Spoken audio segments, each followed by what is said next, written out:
first tonight, hundreds of displaced homeowners are still in recovery mode 3 years after the Caldor Fire tore through the Dorado County community of Grizzly Flats. And ABC 10's Becca Habegger spoke with survivors this week about why the recovery process is so slow going and the federal assistance that they were denied.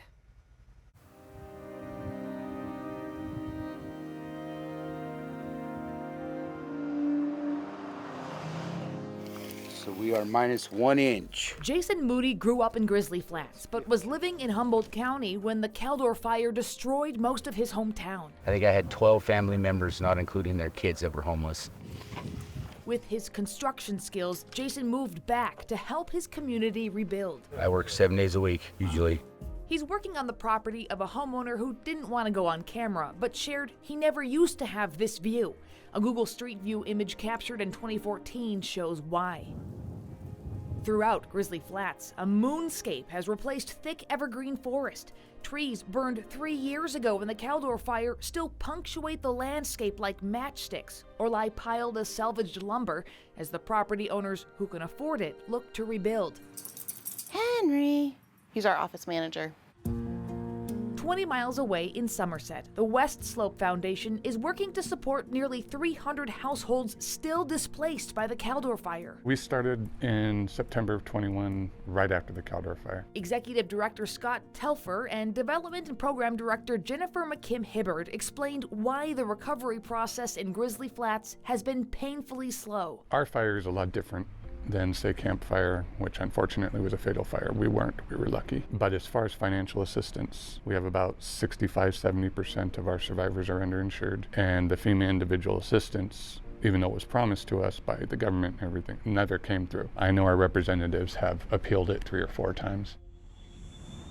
3 years ago, President Joe Biden toured the Caldor Fire destruction. We're working closely with Governor Newsom to make sure California has every resource available to keep families safe. But not every resource to help families rebuild. President Biden approved a major disaster declaration for California amid the Caldor Fire, which freed up federal funds to help state and local governments with recovery efforts. But he stopped short of offering individual assistance, a key financial resource for families in the wake of disasters. Unfortunately, without getting that FEMA assistance, and a lot of other options closed because of that, we're struggling just to figure out how to get back home. A mission for Jennifer that's as personal as it gets. This is the home she, her husband, young sons, and pets left behind as they evacuated Grizzly Flats on August 16th, 2021. She took this video a month later as they were allowed back for the first time. This is all that's left. Jennifer gave me permission to come visit her property here in Grizzly Flats, and this is how it looks today. She says she was expecting about $700,000 in insurance, but her family got less than $200,000. And now she says she's not sure they'll ever be able to afford to rebuild here. And so many other people are in the same boat. They're all experiencing the heartache that my family is, with the reality that they're never going to be able to go back home. Or they are back on their properties, and where these big, beautiful homes once stood, they're going to be living in trailers. It's disgusting. It's sad. They've worked their entire lives for what they had. In a single night, it was completely destroyed, and 3 years later, they're still suffering. ABC 10 reached out to the White House to ask if there's anything Biden can do to help the people of Grizzly Flats.